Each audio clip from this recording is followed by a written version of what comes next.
So as you can see, we're on the main dashboard of the network card user interface. From here, we can take a look at our left-hand menu.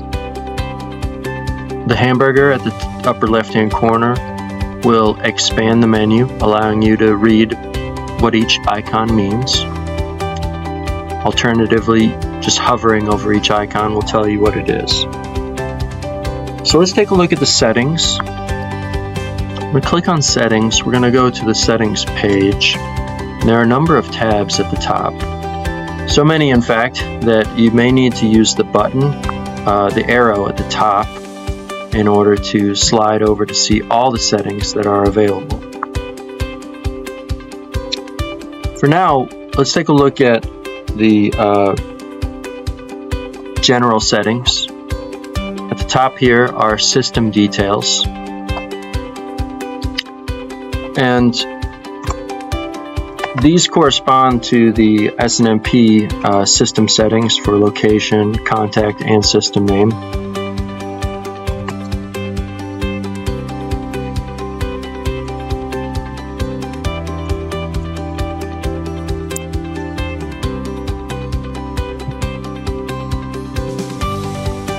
You see when we hit save, these do take in effect.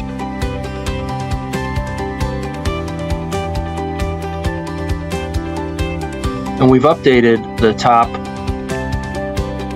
so we can see the system name and the location in parentheses.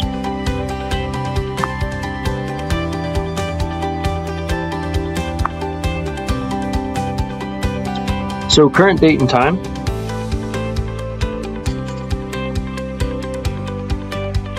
We can edit this.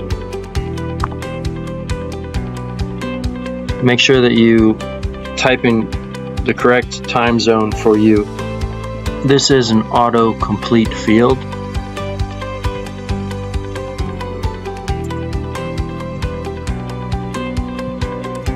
So you would start with your country and then the city. This is a good one for the Eastern time zone in the United States.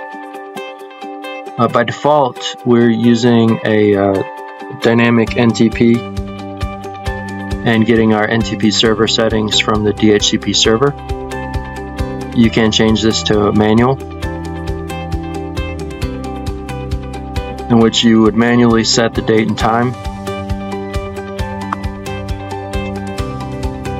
Or you can disable getting the NTP server from DHCP and manually enter the DHCP server. And you can add additional NTP servers as required.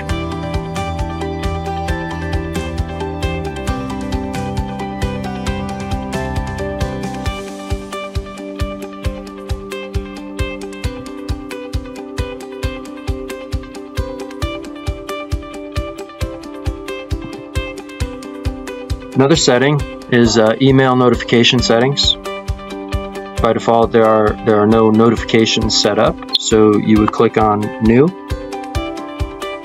Provide a name to identify the settings.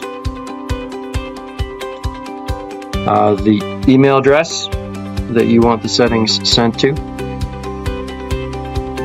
Whether the notification is in an active status or an inactive status. It has to be active in order for it to actually send emails. You do have the option to hide your IP address from the email body and to schedule reports for certain recurrences every day, every week, every month.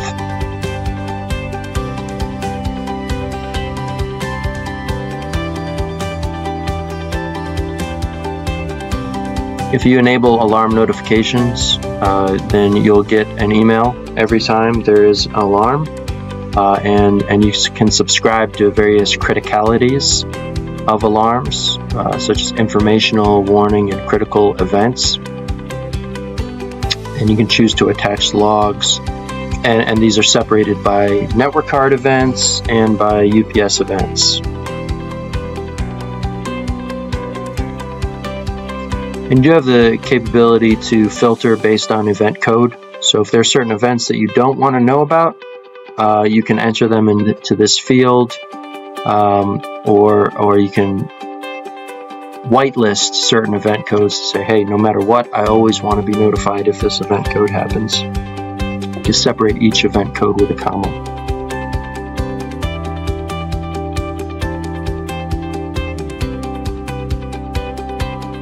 And below that are your SMTP settings.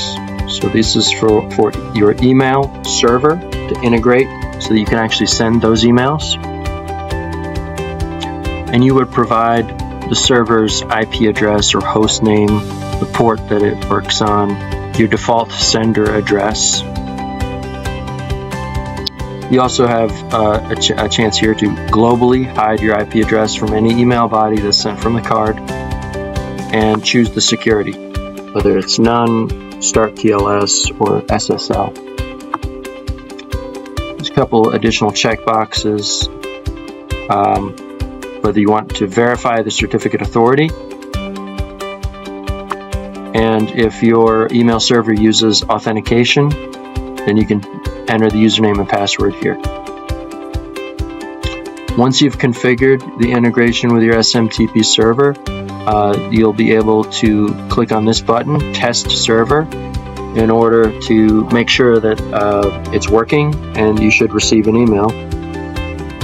And if there are problems, you'll get some feedback as to what the issues are, so you can troubleshoot those.